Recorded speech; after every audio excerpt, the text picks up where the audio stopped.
What's going on, guys? Today I want to talk to you about how to make $5,000 a month wholesaling real estate.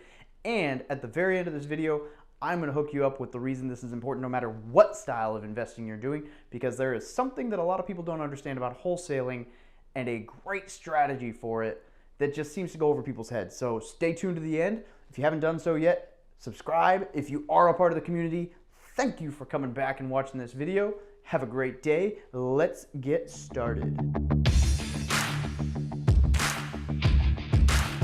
First and foremost, what is wholesaling? The easiest way to explain this is that wholesaling is the act of buying something at discount and selling it at market price. If you've been around for a little while, you may or may not have heard me jokingly refer to wholesalers as the used car salesman of real estate. But you know what? I buy used cars, so maybe there's something to that. Wholesalers often get a bad rap because sometimes, not all of them, can seem kind of pushy and salesman-y. But you know what?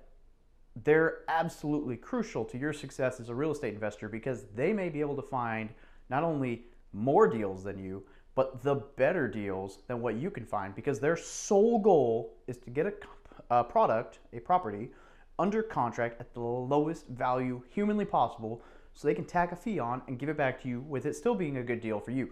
Wholesaling doesn't work if they mark it up so much that it's not a good deal for the buyer.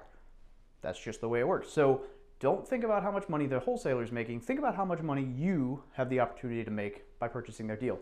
Now, if you're wholesaling, there's a couple different strategies that I like to use to find off-market deals. Number one is driving for dollars.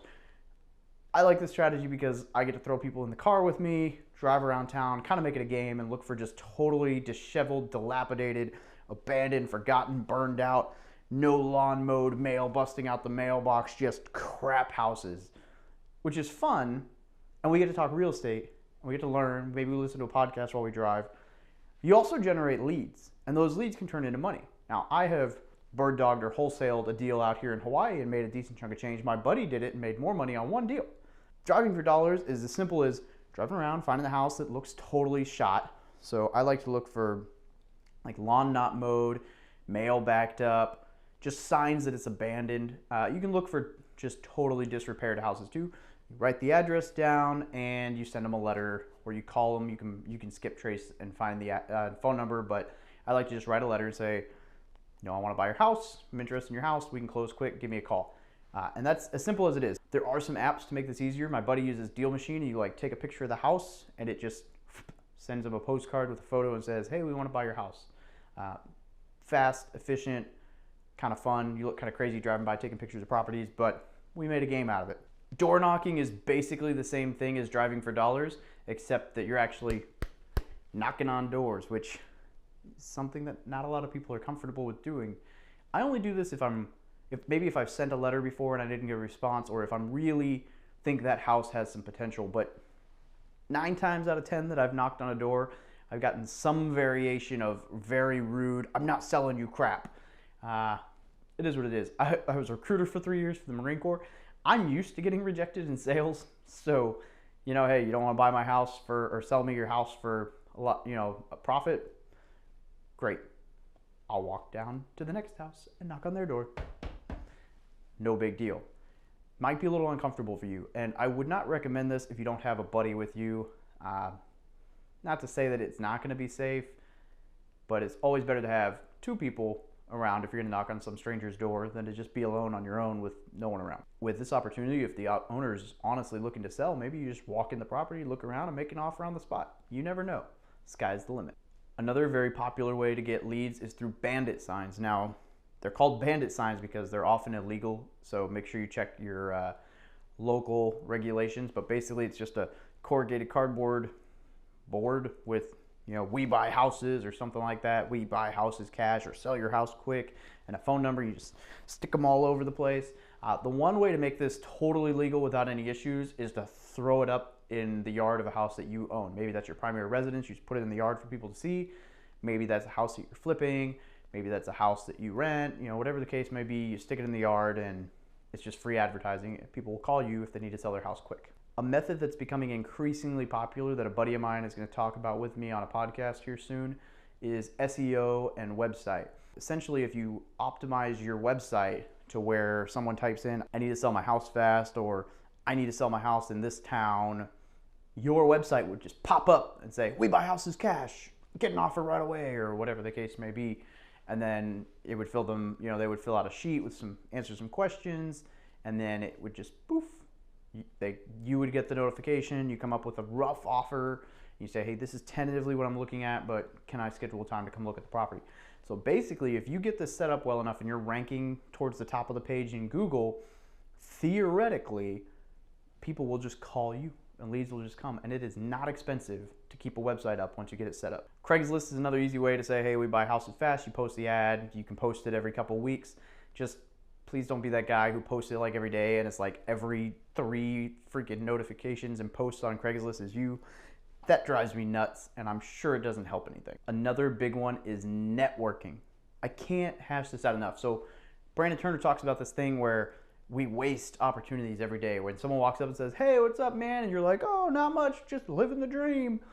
How about instead of that, you back it up, and when someone says, "Hey, what's up, man?" you say, "Actually, I've been looking for properties that fit this, and this criteria around this area. Do you know anyone who needs to sell?"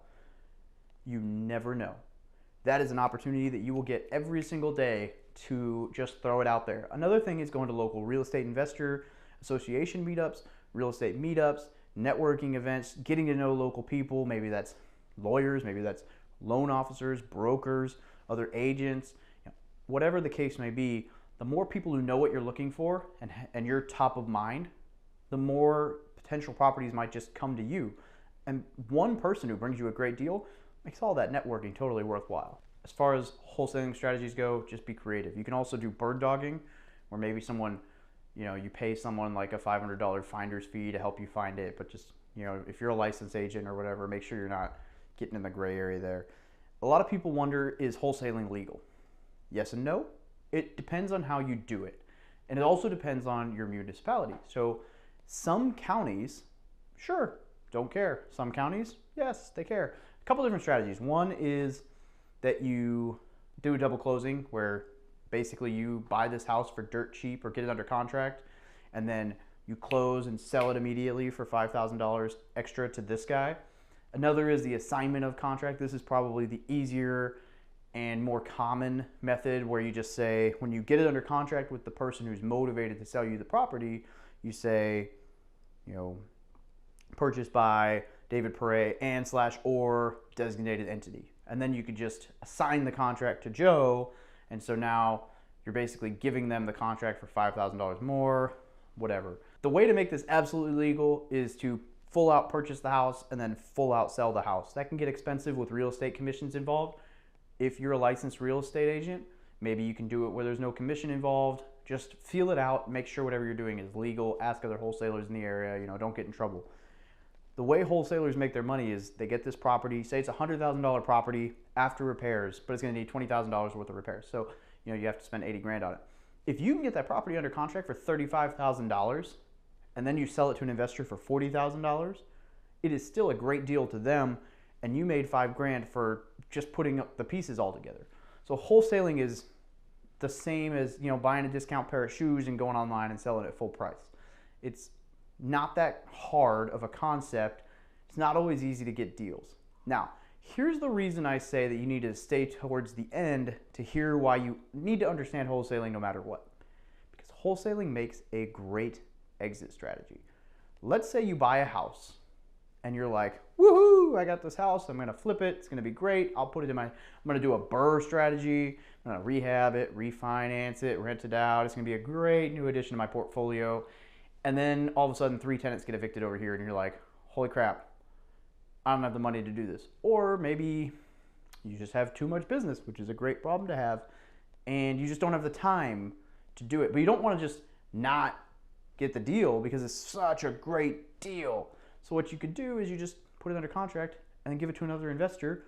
Still a great price for them, but you make 2 grand, 5 grand, 10 grand, whatever you think is a fair price that's still a great deal for them. You make a little bit of money for your efforts because ultimately you found that lead through your hard work. So the art of wholesaling as an exit strategy is awesome. If you just have not got enough time, not got enough assets, maybe a property is beyond your scope of expertise, whatever the reason, wholesaling a deal is almost always better probably always better than just not getting the deal under contract and just letting it slide on by. So please just understand wholesaling so that you know how to use it as an exit strategy, because it is a good exit strategy. Wholesaling may not be my preferred method of real estate investing. I prefer the buy and hold passive income. It's a great way to build wealth. It's a great way to build capital. It's an active source of income. So you could be an active wholesaler and then buy rental properties on the side. For example, out here in Hawaii, I did it a little bit, and I got some buddies who do this.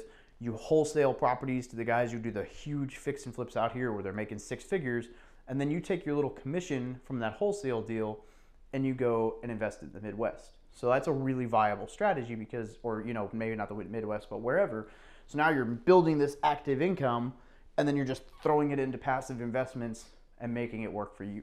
So that's a viable reason. There's a lot of reasons to get into wholesaling. Another reason is it's just a great way to get around investors and network and to get your feet wet in real estate. Maybe you don't have a lot of capital, and it's a good way to get started without needing a $40,000, $20,000 down payment. You can just get started and save some money while you're learning the game, while you're networking, and while you're having fun loving real estate. Thanks guys for checking out the video. If you enjoyed it, please click the little subscribe button. Maybe check the little bell so you get notified of new videos. Share it with your friends. Or maybe you didn't like it and you just disappear, never to be heard from again. Or post a bunch of hateful comments down below, because that's still going to tell YouTube that my video is doing well and getting engagement. So please, if you hate this video, hate it up in the comments below and let me know. Thanks guys. Have a great day.